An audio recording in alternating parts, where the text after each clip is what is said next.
8 जुलाई दिन शुक्रवार बीबीसी हिंदी का पॉडकास्ट दिन भर पूरा दिन पूरी खबर सुन रहे हैं आप। मैं हूं वात्सल्य राय और मेरे साथ हैं मानसी दास। 先ほど奈良県立医科大学附属病院から公表। जापान के पूर्व प्रधानमंत्री शिंजो आबे की हत्या। नारा शहर में हमलावर ने पीछे से मारी 2 गोलियां, अस्पताल में ली आखिरी सांस। प्रधानमंत्री नरेंद्र मोदी ने कहा, दुनिया को बेहतर जगह बनाने के नाम रहा आबे का जीवन। अमेरिका समेत कई देशों के नेताओं ने जताया दुख। This is shocking. It's profoundly disturbing in and of itself. विश्लेषकों की राय, जापान की छवि बदलने की कोशिश के लिए याद रहेंगे आबे। जानेंगे भारत के साथ रिश्तों में क्या था योगदान। आबे ने हमारा जो रिश्ता है इन दोनों मुल्क के आपस में, उसने बहुत काम किया मजबूत करने के लिए, उसको आगे बढ़ाने। नई फिल्म खुदा हाफिज 2 और खेल की दुनिया की भी करेंगे बात, लेकिन पहले मानसी दास से जान लेते हैं पूरे दिन का हाल।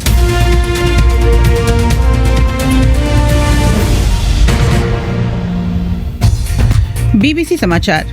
इंडोनेशिया के बाली में हो रहे G20 देशों के नेताओं की बैठक में यूक्रेन पर रूसी हमले की आलोचना के बाद रूसी विदेश मंत्री सर्गेई लैवरोव ने बैठक से वॉकआउट किया है। उन्होंने उस वक्त वॉकआउट किया जब यूक्रेनी विदेश मंत्री दिमित्रो कुलेबा वर्चुअल संबोधन दे रहे थे। सर्गेई लैवरोव ने कहा कि अगर वो बात नहीं करना चाहते हैं तो ये उनकी इच्छा है। कुलेबा ने कहा था कि रूस यूक्रेन के खाद्यान्न निर्यात को रोककर उसके साथ हंगर गेम्स खेल रहा है। इससे पहले अमेरिका के विदेश मंत्री ने कहा था कि दुनिया में खाद्यान्न की कमी के लिए रूस जिम्मेदार है।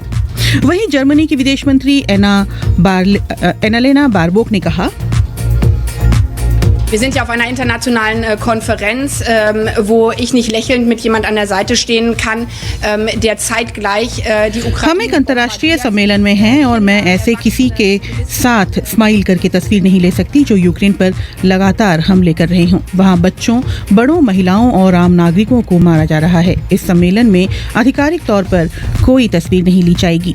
ये थी जर्मनी की विदेश मंत्री एनालेना बारबोक। वर्ल्ड और यूरोपीय फुटबॉल के प्रमुख रहे सेप ब्लैटर और मिचेल प्लेटिनी को स्विट्जरलैंड की एक अदालत ने भ्रष्टाचार के आरोपों से मुक्त कर दिया है। अभियोजकों का आरोप था कि फीफा के अध्यक्ष रहते ब्लैटर ने जो $19 lakh union of European football के अध्यक्ष प्लेटिनी को ट्रांसफर किए थे, वो गैरकानूनी था। साल 2015 में दोनों को फुटबॉल आयोजनों से अलग कर दिया गया था और उनके खिलाफ आपराधिक मामला चलाया गया था। अदालत का फैसला आने के बाद प्लेटिनी ने कहा, 7 साल के झूठ और फर्जी आरोपों के बाद आखिर हमें न्याय मिला।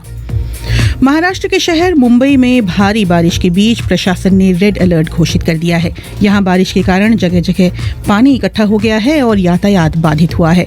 जानकार कहते हैं कि जलवायु परिवर्तन के कारण मानसून की बारिश का अंदाजा लगाना मुश्किल होता जा रहा है। घाना में अधिकारियों का कहना है कि यहाँ मार्बर्ग वायरस संक्रमण के 2 संदिग्ध मामले सामने आए हैं। जांच के लिए दोनों नमूनों को सेनेगल भेजा गया है। ये इबोला के परिवार का ही एक वायरस है जो बेहद संक्रामक होता है। चमगादड़ से इंसान को संक्रमित करने वाला यह वायरस बाद में इंसान से इंसान को फैलता है। मार्बर्ग की अब तक कोई वैक्सीन नहीं है। घाना में इसका संक्रमण बढ़ने की आशंका को देखते हुए विश्व स्वास्थ्य संगठन ने यहां अपनी टीम भेजी है। बीबीसी समाचार।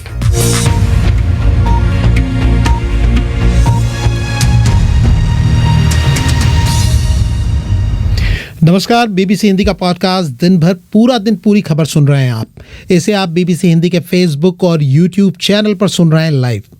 आज पूरे दिन की खास खबरें क्या थीं आपने सुना, और अब एक पूरी खबर का विश्लेषण। आज सुबह हुए एक जानलेवा हमले में घायल जापान के पूर्व प्रधानमंत्री शिंजो आबे की मौत हो गई है। आज इसी खबर पर करेंगे विस्तार से बात। मेरे साथ हैं मानसी दास।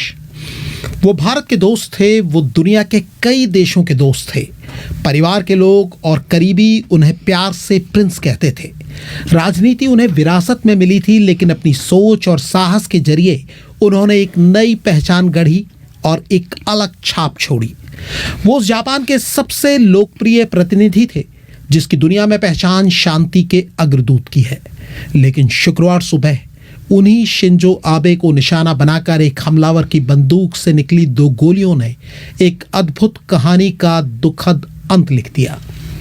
डॉक्टरों के मुताबिक उन्होंने 4.5 घंटे तक मेहनत की, लेकिन सबसे लंबे वक्त तक जापान के प्रधानमंत्री रहे शिंजो आबे को बचाया नहीं जा सका।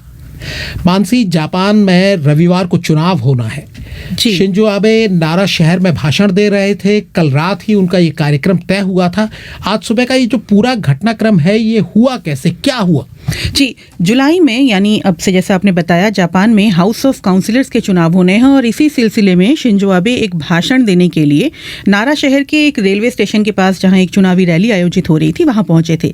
जिस वक्त भाषण हो रहा था उस वक्त उनकी पीठ की पीछे की तरफ से एक व्यक्ति आया जिसने उन पर 2 गोलियां चलाई और गोली शिंजो आबे की गर्दन की तरफ लगी और गोली लगते ही, शिंजो आबे 67 साल के हैं, गोली लगते ही वो जमीन पर गिर गए और उन्हें तुरंत वहां से एयरलिफ्ट कर नजदीकी अस्पताल ले जाया गया, लेकिन उन्हें बचाया नहीं जा सका और अस्पताल पहुंचने के कुछ घंटों बाद, जैसा आपने बताया, करीब 5 घंटों बाद उनकी मौत हो गई। जापान के मौजूदा प्रधानमंत्री फुमियो किशिदा ने क्या कहा, पहले ये सुनते हैं। 先ほど奈良県立医科大学附属病院からनारा मेडिकल यूनिवर्सिटी ने कहा है कि शुक्रवार शाम स्थानीय समयानुसार 5:03 पर पूर्व प्रधानमंत्री शिंजो आबे की मौत हो गई है। मैं प्रार्थना कर रहा था कि उनकी जिंदगी बच जाए, लेकिन दुर्भाग्य की बात है कि हमारी प्रार्थना अनसुनी रह गई। मेरे पास इस दुख के बारे में बताने के लिए शब्द नहीं है। और अस्पताल में जो डॉक्टरों की टीम थी जो शिंजो आबे का इलाज कर रही थी, उन्हीं में से एक professor of emergency medicine doctor Hidetada Fukushima ने क्या कहा, वो भी सुन लेते हैं।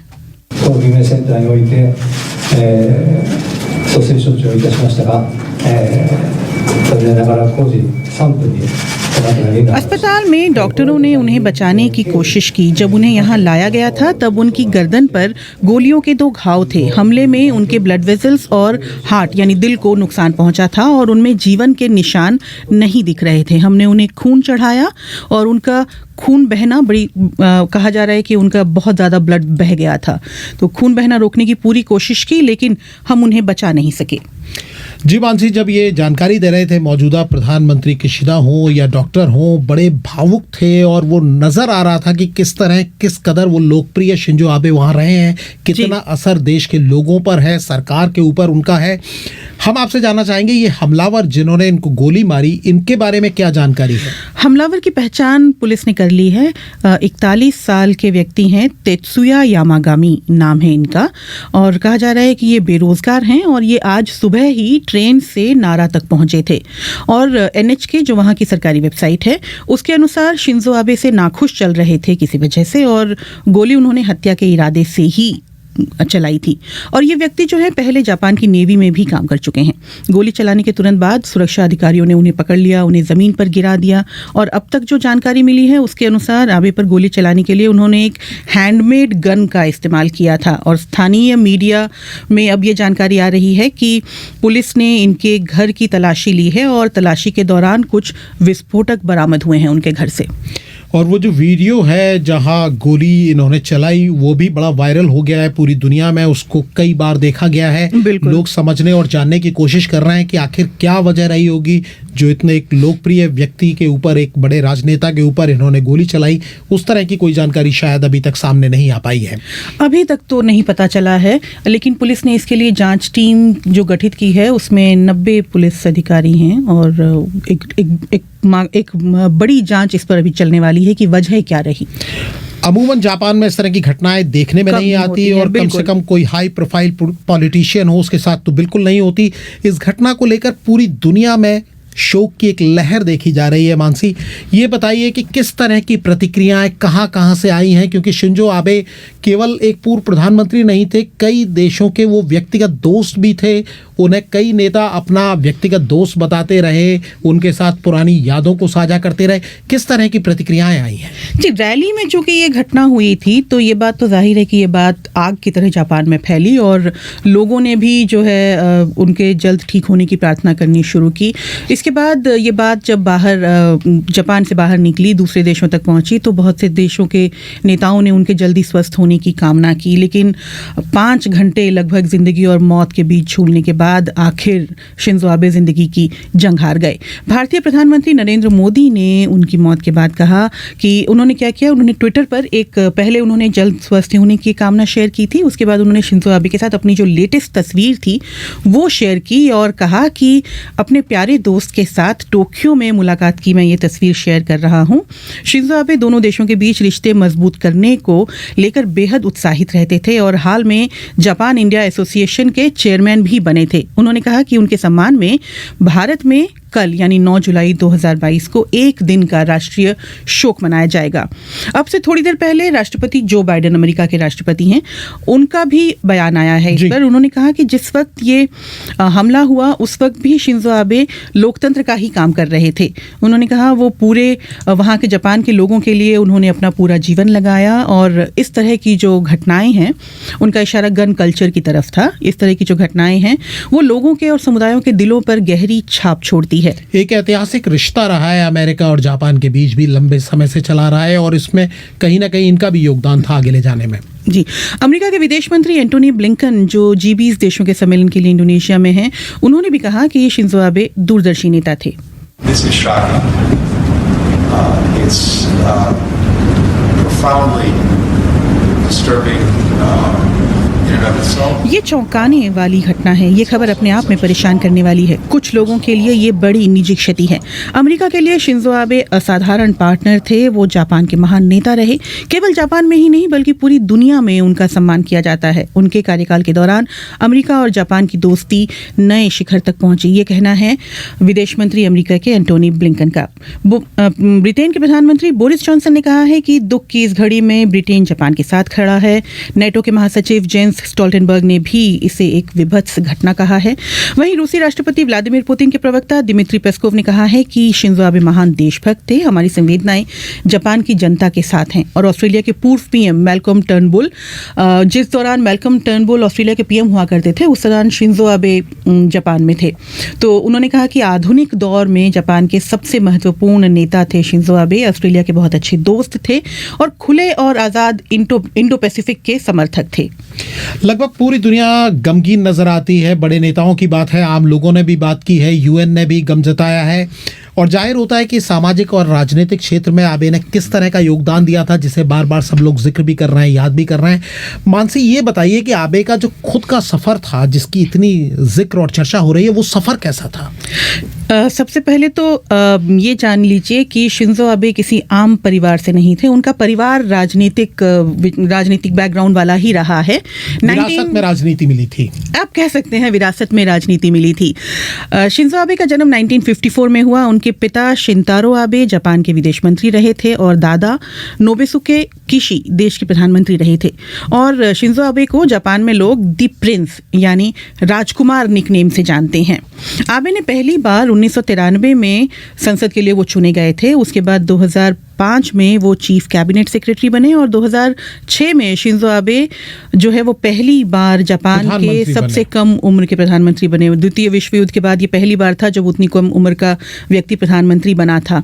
हालांकि प्रधानमंत्री का पद उन्होंने मात्र 1 साल के लिए संभाला था और उसके बाद उन्होंने रिजाइन कर दिया था। इसके बाद 2012 से लेकर 2020 तक यानी एक लंबे समय तक वो पीएम रहे। उनका कार्यकाल खत्म होना था सितंबर 2021 में, लेकिन उससे ठीक पहले कुछ साल भर पहले उन्होंने अगस्त 2020 को इस्तीफा दे दिया था। क्या वजह थी इस्तीफा देने की? इस्तीफा देने की वजह उन्होंने बाद में बताई। उन्होंने कहा उन्हें एक बीमारी है जिसका नाम है अल्सरेटिव कोलाइटिस। ये एक तरह की आंतों की बीमारी होती है और उन्होंने बताया कि ये बीमारी उन्हें किशोरावस्था से ही थी और वो इससे लंबा जूझ रहे थे। यानी जो 2006 में जब उन्होंने छोड़ा था उस समय भी स्वास्थ्य कारण ही बताया जाता है। तो इस बीमारी से होता यह है कि आंत के अंदरूनी परत में सूजन होती है, जलन होती है और छोटे छोटे छाले बनने लगते हैं और उसके कारण पेट संबंधी परेशानियां होने लगती हैं। पाचन तंत्र जो है व्यक्ति का वो उस पर उसका बुरा असर पड़ता है। तो बीमारी से जूझते रहे, दूसरी तरफ अपने देश को आगे ले जाते रहे। एक अद्भुत व्यक्तित्व कई लोग कह रहे हैं कि आबे का था। भारत और जापान के जो रिश्ते हैं उनको मजबूती देने में भी शिंजो आबे का बहुत अहम रोल बताया जाता है और तमाम लोग इस बात को कहते हैं। लेकिन एक शख्स ने इन रिश्तों को नई ऊंचाई पर पहुंचते हुए देखा है मानसी, और मैंने उनसे बात की। ये है जापान में भारत के राजदूत रहे आफ्ताब सेठ। मैं एम्बेसडर था। आबे साहब जूनियर एमपी थे, वो बने deputy chief cabinet secretary prime minister Junichiro Koizumi के जमाने में। उन दिनों में मैं राजदूत था भारत का जापान में। इनके नाना थे नोबुस्के कीशी। नेहरू प्राइम मिनिस्टर के इनविटेशन पे यहाँ इंडिया आए 1957 में शायद। तो उस टाइम से उसको अपने नाना से भारत के बारे में उसको जानकारी थी, और उसके खुद के फादर पिताजी शिनतारो आबे फॉरेन मिनिस्टर रहे, और जब बने प्राइम मिनिस्टर कोइजुमी के बाद 2006 में, तो ये हिंदुस्तान आए अगस्त में। उस समय हमारे लोकसभा में उन्होंने एक स्पीच दिया जिसमें कि इंडियन ओशन और पैसिफिक ओशन का जो रिश्ता है, जो सिक्योरिटी का रिश्ता है और आर्थिक संबंध है, इस बारे में उन्होंने ये चर्चा दी वहां। तो उनका विजन ये था कोऑपरेशन बिटवीन केवल जापान इंडिया नहीं, लेकिन ये वाइडर रीजन, अपना आसियान का रीजन और पैसिफिक रीजन के आपस में इकोनॉमिक कोऑपरेशन हो और सिक्योरिटी कोऑपरेशन। इंडिया जापान केवल नहीं, लेकिन यूएस को बीच में ले आए, ऑस्ट्रेलिया सिंगापुर को भी ले आए। तो ये जो क्वाड आजकल जो है, ये शुरू हुआ उन दिनों में। हिज फर्स्ट प्राइम मिनिस्टरशिप 2012 में इलेक्शन लड़के जीत के वापस आए। उस सेकंड इनिंग्स में इंडिया के साथ कई मीटिंग्स में प्राइम मिनिस्टर मनमोहन सिंह ने उनको पहली दफा एक जापानीज प्राइम मिनिस्टर को अपने रिपब्लिक डे परेड में इनवाइट किया। तो ये पहली दफा था कि एक जापानीज प्राइम मिनिस्टर आके देखे कि इंडियाज मिलिट्री, फौज और हमारे हथियार और हवाई जहाज और एयरफोर्स, ये पहली दफा एक जापानीज प्राइम मिनिस्टर के सामने हम लोगों ने पेश किया। क्योंकि ये पैसिफिस्ट थे ना, पीस लविंग। हम लोगों के साथ मलाबार नेवल एक्सरसाइजेस शुरू हुए। यहाँ इंडिया में ये जो बुलेट ट्रेन प्रोजेक्ट है, ये भी आबे के जमाने में हुआ। ये जो प्राइम मिनिस्टर मोदी और वाजपेयी ने तय किया था अगस्त 2000 में global partnership between India and Japan, उसको आबे ने और मनमोहन सिंह दिसंबर 2006 में टोक्यो में उसको अपग्रेड किया और उसको ग्लोबल एंड स्ट्रेटेजिक पार्टनरशिप बनाया। और जब मोदी गए सितंबर 2014 में, तो उस ये ग्लोबल एंड स्ट्रेटेजिक पार्टनरशिप को special global and strategic partnership बनाया। आबे ने हमारा जो रिश्ता है, हमारे जो संबंध है इन दोनों मुल्क के आपस में, उसने बहुत काम किया मजबूत करने के लिए, उसको आगे बढ़ाने के लिए। प्राइम मिनिस्टरशिप से वो हट गए, प्रधानमंत्री नहीं रहे, उसके बाद भी अभी तक जापान इंडिया एसोसिएशन के वो चेयरमैन थे। बिल्कुल सही। वो प्राइम मिनिस्टर मोदी से अभी उन्होंने हाल में टेक ओवर किया। ये जो रिश्ता था, ये रिश्ता अब किस दिशा में आगे बढ़ रहा था? केवल व्यापार था, या जिस तरह से उनके अपनी डिफेंस की जरूरतें थी, या किस दिशा में ये दोनों नेता मिलकर ले जा रहे थे इसे? सिक्योरिटी, सिर्फ इकोनॉमिक रिश्ता नहीं था इसमें नेवल कोऑपरेशन, मिलिट्री कोऑपरेशन, ये बहुत जरूरी था। क्या आफ्ताब साहब इसमें चीन का भी कोई रोल था, जिस वजह से जापान और भारत इस तरह से करीब आ रहे थे? बिल्कुल। जैसे हमारी सीमा में, हमारा लैंड बॉर्डर में है, हमारी समस्याएं हैं ना चीन के साथ, तो इसी तरह से जापान का सेनकाकू जो सीमा है, द्वीप है ईस्ट चाइना सी में जिसको कहते हैं, वहां भी उनका है डिस्प्यूट।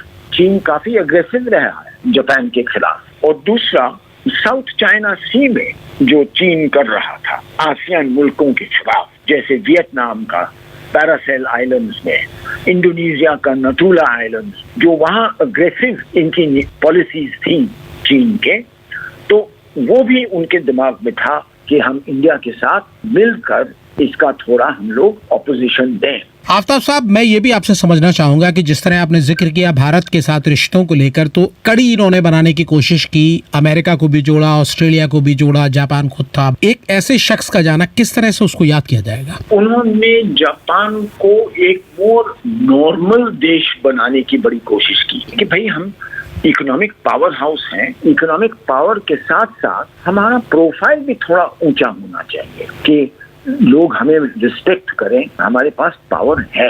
ईयू के साथ रिश्ते बढ़ाएं, अमेरिका के साथ जो इनके साथ 1960 से सिक्योरिटी ट्रीटी है, उसको कायम रखा। 12 से 2013 के उस दरमियान हर एक साउथ ईस्ट एशियन मुल्क में, आसियान मुल्क में ये गए, एनर्जेटिक थे, बहुत उनमें हिम्मत है। दुनिया के लोग याद करेंगे उसको और अपने मुल्क के लोग भी याद करेंगे। ये थे पूर्व राजनयिक आफ्ताब सेठ, जिन्होंने शिंजो आबे के पूरे राजनीतिक जीवन को बहुत करीब से देखा।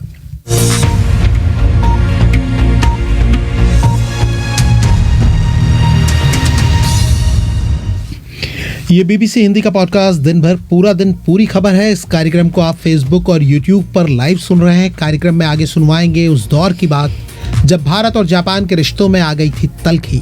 इस हफ्ते रिलीज हुई फिल्म खुदा हाफिज 2 की बात भी करेंगे। बात खेल की दुनिया की भी होगी। लेकिन मानसीदास, उसके पहले एक नज़र सोशल मीडिया पर जो कमेंट किए जा रहे हैं, जो टिप्पणी हमारे सुनने वाले लोग कर रहे हैं, उस पर एक नज़र डाल लेते हैं। राकेश दुबे लिख रहे हैं कि आज जापान, भारत और दुनिया के लिए दुखद दिन है। बहुत सारे कमेंट्स आ रहे हैं, श्रद्धांजलि लोग लिख रहे हैं शिंजो आबे को। घनश्याम यादव लिखते हैं, बुद्ध की अहिंसात्मक संस्कृति का अनुसरण करने वाले जापान में वहाँ के सबसे लंबे अरसे तक प्रधानमंत्री रहने वाले शिंजो आबे की जघन्य हत्या दिल दहलाने वाली है। कई और श्रोता श्रद्धांजलि दे रहे हैं। वीरेंद्र कुमार शर्मा लिखते हैं कि विध्वंस की ताकत ने एक बार फिर साबित कर दिया है कि उन्हें शांति पसंद नहीं है। मनोज कुमार मेहता का भी मैं एक कमेंट देख रहा हूं, जो आपकी रिपोर्ट को अच्छा बता रहे हैं। जो आपने प्रोफाइल शिंजो आबे के बारे में जो जानकारी दी थी वो उन्हें पसंद आई है, कई और श्रोताओं को भी पसंद आई है। यूट्यूब पे भी मैं कुछ श्रोताओं के कमेंट्स देख रही थी। कई लोग उन्हें श्रद्धांजलि दे रहे हैं शिंजो आबे को। महेश स्वरन लिखते हैं कि दुखद घटना है, विश्व राजनीति के लिए ये एक अपूरणीय क्षति है। मोहम्मद यामीन जैदी और अखिलेश भक्त लिखते हैं कि इस घटना की जितनी निंदा की जाए कम है। राजीव पांडे लिखते हैं ऐसा भविष्य में ना हो, ऐसे उपायों को लागू किया जाना चाहिए। पंकज कुमार कहते हैं कि क्वाड के महत्वपूर्ण संस्थापकों में से एक थे शिंजो आबे। वहीं देशबंधु वाजपेयी कहते हैं कि इसका टेररिस्ट लिंक हो सकता है। देशबंधु जी, अब तक किस तरह की कोई बात जापान के अधिकारियों ने नहीं कही है, इसीलिए ऐसा अभी कहा नहीं जा सकता। जी, जांच की जा रही है और अब आगे अपडेट जो सुरक्षा अधिकारी हैं, जांच करने वाले हैं, वही बता सकते हैं। जापान और भारत दुनिया के दो सबसे अच्छे दोस्त माने जाते हैं। दो ऐसे दोस्त जो एक दूसरे का हमेशा समर्थन में रहते हैं। लेकिन मानसी, एक वक्त ऐसा भी था जब इनके रिश्तों में कुछ खटास आ गई थी। क्या था वो मामला? जी, ये बात है 1998 की। ये क्या मामला था, सुनते हैं वरिष्ठ पत्रकार और अनंता एस्पेन सेंटर की CEO इंद्राणी बागची से। Japan is not a nuclear power. Japan was the only country on which nuclear weapons were used. So Japan is opposed to nuclear weapons. They have nuclear power. They have nuclear electricity, but they don't have nuclear weapons. We became a nuclear weapons power in 98. So उनको ये अच्छा नहीं लगा था ये राज? Obvious. तो वहाँ से जो यहाँ तक की जो दूरी हमने तय की है दो देशों के बीच, वो सफर में शिंजो आबे का बहुत बड़ा हाथ है। और जब से शिंजो आबे गए हैं प्रधानमंत्री के पद से जापान में, भारत ने शिंजो आबे को रोज मिस किया है। ये थी इंद्राणी बागची।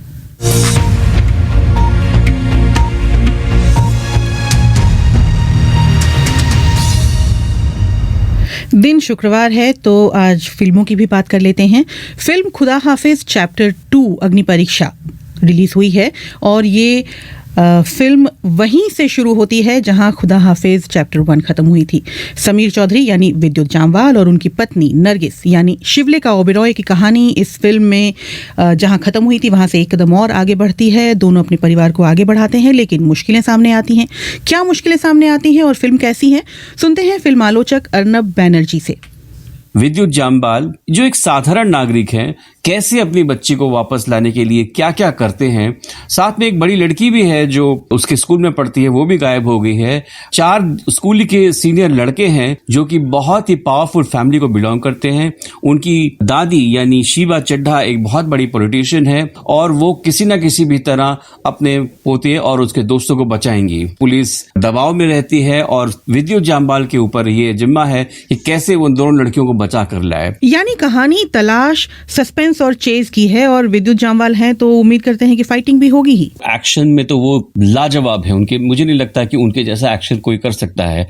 लेकिन ये दिखाना कि वो इजिप्ट में जाके, जहां पर कि वो गुंडे छुपे हुए हैं, उनको अकेले जाके सबको मार गिराए, ये थोड़ा अटपटा लगता है। ये अच्छा तो लगता है, कहीं ना कहीं आप चाहते हैं कि जस्टिस मिले उन दोनों लड़कियों को, लेकिन फिर भी थोड़ा सा अटपटा जरूर लगता है। बहरहाल क्योंकि विद्युत जामवाल की जबरदस्त बॉडी है, सेकेंड हाफ में वो सबको मार गिराते ही नजर आते हैं। उनको रजामंदी भी मिली है पुलिस कमिश्नर से कि वो मार कर ही आए। तो ये ऐसी एक इमोशनल यहाँ पे फिल्म बन जाती है जहां पे आप विद्युत जामवाल के साथ होते हैं, कुछ इलॉजिकल घटता नजर आता है, तब भी आप कहते हैं कि नहीं, छोटी छोटी बच्चियों के साथ जो नाइंसाफी हुई है, उनका रेप हुआ है, उनके गुनहगारों को जरूर सजा मिलनी चाहिए। फाइटिंग के अलावा और क्या है जिसके लिए आप फिल्म देखना चाहेंगे, और फिल्म का पहला हिस्सा या दूसरा हिस्सा कौन सा ज्यादा बेहतर लगा? खुदा हाफिज 2 में जैसे मैंने कहा, पहला हाफ बहुत इंटरेस्टिंग है।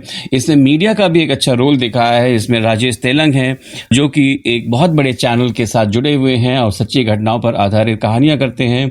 किस हद तक मीडिया का रोल भी ऐसे में रुक जाता है या दबाव की वजह से वो पूरे सच्चाई नहीं दिखा सकते हैं, ये भी दिखाया है। बहरहाल कुछ ऐसे जर्नलिस्ट भी हैं जो बहुत सारी दर्दनाक घटनाएं नहीं दिखाना चाहते हैं, सिर्फ इसलिए कि सनसनी नहीं फैलाना चाहते हैं। ऐसे हैरत अंगेज बहुत सारे किस्से हमारे देश में होते रहते हैं, यानी मर्डर कह लीजिए या रेप कह लीजिए।